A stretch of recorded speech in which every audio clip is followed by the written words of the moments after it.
Puji Tuhan, salam sejahtera bagi Bapak Ibu Saudara sekalian. Kita kembali merenungkan kebenaran firman Tuhan. Hari ini kita akan belajar dengan satu tema cantik dari hati. Ya, kita biasanya menilai kecantikan, menjaga kecantikan dari fisik yang terlihat di luar. Ya, itu sebabnya kita mungkin menjaga dengan ke salon, menjaga kecantikan dengan ke fitness, ya, kemudian menjaga kecantikan dari hal-hal yang di luar yang kita lihat, ya.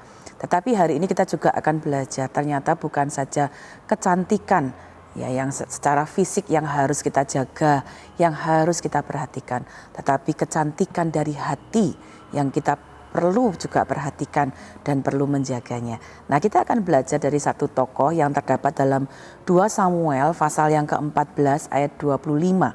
Saya akan membacakan 2 Samuel 14 ayat 25 berkata demikian. Di seluruh Israel tidak ada yang begitu banyak dipuji kecantikannya seperti Absalom. Dari telapak kakinya sampai ujung kepalanya tidak ada cacat padanya. Ya, saya akan membacakan dalam terjemahan lain, dikatakan demikian. Absalom dipuji sebagai orang yang paling tampan di seluruh Israel. Tidak ada orang yang lebih tampan dari dia. Dari telapak kaki sampai ke ujung rambut tak ada cacatnya. Ya. Apa yang kita baca ini memberikan kita penjelasan tentang seorang yang namanya Absalom. Kita tahu Absalom itu adalah salah seorang anak dari Daud, ya. Dan apa yang tadi kita baca menjelaskan Absalom dipuji karena ketampanannya di seluruh Israel. Dia yang paling tampan, ya.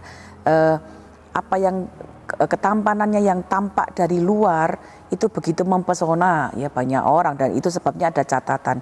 Namun ternyata nanti kita akan melihat, ya, kecantikan yang nampak dari luar, yang terlihat dari luar itu tidak dibarengi dengan kecantikan dari hatinya, ya, dan itu sangat disayangkan sehingga kita akan melihat catatan kehidupan Absalom ternyata tidak secantik, tidak setampan yang terlihat dari wajahnya, yang terlihat dari luar, ya. Kecantikan dari luar yang tidak dibarengi kecantikan dari hati akan justru membuat seseorang, ya,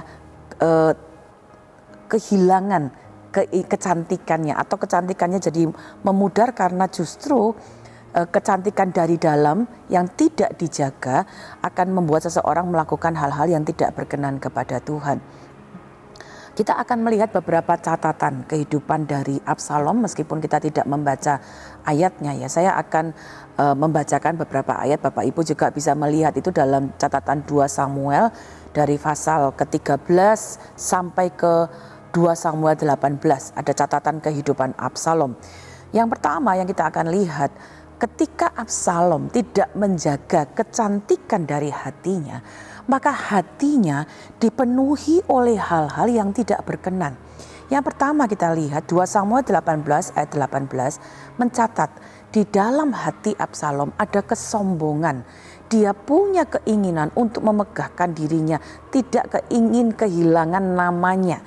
Itu sebabnya 2 Samuel 18 ayat 18 mencatat bahwa Absalom mendirikan tugu untuk memperingati dirinya sendiri, mendirikan tugu bagi dirinya sendiri.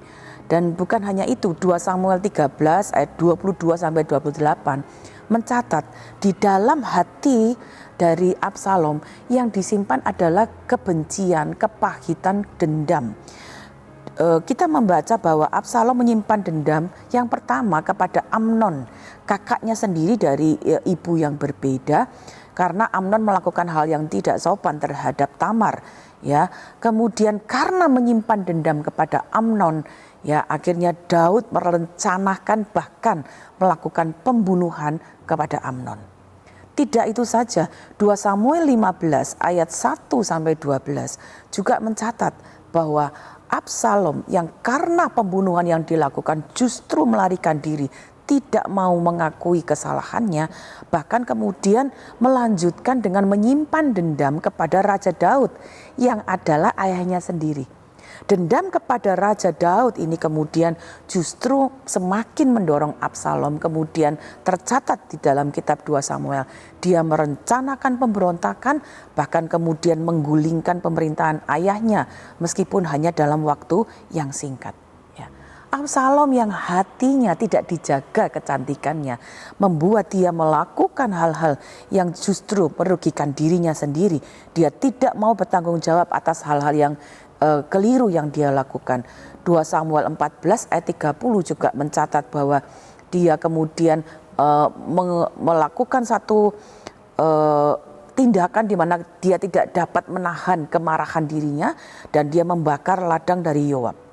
Ya, pemberontakan Absalom kemudian bahkan menimbulkan perpecahan di antara orang-orang Israel. Ya, apa yang tadi tercatat di awal yang kita baca, kecantikannya secara fisik yang dilihat di luar, tetapi tidak dibarengi oleh kecantikan dari hatinya, membuat Absalom melakukan hal-hal yang merupakan kekejian bagi Tuhan, dan itu justru memudarkan kecantikan dari fisik yang terlihat di luar. Ya, kita dapat membaca ya bahwa apa yang dilakukan oleh Absalom ini ya kemudian menjadi hal-hal yang akhirnya justru menjadi jerat bagi dirinya sendiri. Ya, apa yang dia lakukan ya dari dalam hatinya itu menjadi hal-hal yang dibenci oleh Tuhan. Saya ingin kita membaca Amsal 6 ayat 16 sampai ayat 19 mencatat demikian. Amsal 6 ayat 16 sampai 19. 6 perkara ini yang dibenci Tuhan, bahkan 7 perkara yang menjadi kekejian bagi hatinya. Mata sombong, lidah dusta, tangan yang menumpahkan darah orang yang tidak bersalah, hati yang membuat rencana-rencana yang jahat, kaki yang segera menuju kejahatan, seorang saksi dusta yang menyembur-nyemburkan kebohongan dan yang menimbulkan pertengkaran saudara. Catatan yang kita baca di Amsal adalah hal-hal yang menggambarkan bagaimana hati yang tidak dijaga kecantikannya justru membuat seseorang dapat melakukan hal-hal yang menjadi kekejian bagi Tuhan. Dan itu kita dapat lihat dalam kehidupan Absalom di akhir hidupnya. Kita dapat melihat kecantikan fisik yang nampak dari luar pada Absalom, tetapi tidak dibarengi kecantikan dari dalam hatinya. Akhirnya menjadi jerat yang membuat Absalom kemudian binasa. Ya, Absalom tercatat di dalam 2 Samuel 18 ayat 16 sampai 17, dia mati ya di dalam pertempuran. Karena rambutnya yang panjang, yang indah ya tersangkut di pohon, kemudian dia tergantung dan dia dibunuh oleh Yoab dan orang-orangnya. Ya, hari ini kita belajar dari kehidupan Absalom. Sangat disayangkan ya, kecantikan fisiknya itu justru membuat dia terjatuh pada kejahatan-kejahatan. Kenapa? Karena tidak dibarengi kecantikan dari hatinya. Hari ini mari kita belajar memelihara kecantikan fisik di luar itu tidak ada salahnya, itu harus kita lakukan. Tetapi jangan lupakan untuk menjaga, memelihara kecantikan dari hati kita. Keadaan hati kita yang cantik, yang kita pelihara dengan baik juga akan mempengaruhi tindakan-tindakan kita dari tubuh kita secara jasmani. Mari kita percantik hati kita dengan menjaga pikiran kita, menjaga hati kita tentunya dengan firman Tuhan. Filipi 4 ayat 8 berkata demikian. Jadi akhirnya saudara-saudara, semua yang benar, semua yang mulia, semua yang adil, semua yang suci, semua yang manis, semua yang sedap didengar, semua yang disebut kebajikan dan patut dipuji, pikirkanlah semuanya itu. Mari kita belajar. Pertama, isi hidup kita dengan kebenaran-kebenaran firman Tuhan. Itu adalah hal-hal yang baik yang akan menjaga hati kita tetap cantik, hati kita tetap ada dalam kebenaran-kebenaran firman Tuhan. Di samping itu, mari kita juga menyaring apa yang kita simpan dalam hati kita. Kalau ada hal yang mengecewakan, hal-hal yang menyakitkan, mari kita belajar melepaskan pengampunan, melupakan hal itu, sehingga yang kita simpan di dalam hati kita adalah hal-hal yang baik, dan itu akan menjadi hal-hal yang mempercantik diri kita. Ya, percantik diri kita, hati kita dengan hal-hal yang baik, hal-hal yang dari Tuhan, sehingga tindakan-tindakan kita pun akan menjadi tindakan-tindakan yang dipengaruhi oleh hati yang baik, sehingga tindakan-tindakan kita pun menjadi tindakan-tindakan yang menjadi berkat. 1 Petrus 3 ayat 3 sampai 4 berkata demikian. Saya membacakannya dalam terjemahan yang lain. Berkata demikian, jangan bergantung pada hal-hal seperti tatanan rambut mewah atau perhiasan emas atau pakaian mahal untuk membuat Anda terlihat cantik. Jadilah cantik di hatimu dengan bersikap lembut dan tenang. Keindahan semacam ini akan bertahan dan Tuhan menganggapnya sangat istimewa. Bapak Ibu Saudara sekalian, kecantikan fisik bisa berubah dengan bertambahnya usia. Kecantikan fisik bisa memudar dengan banyak hal yang berubah dalam tubuh kita, karena tubuh kita memang akan berubah.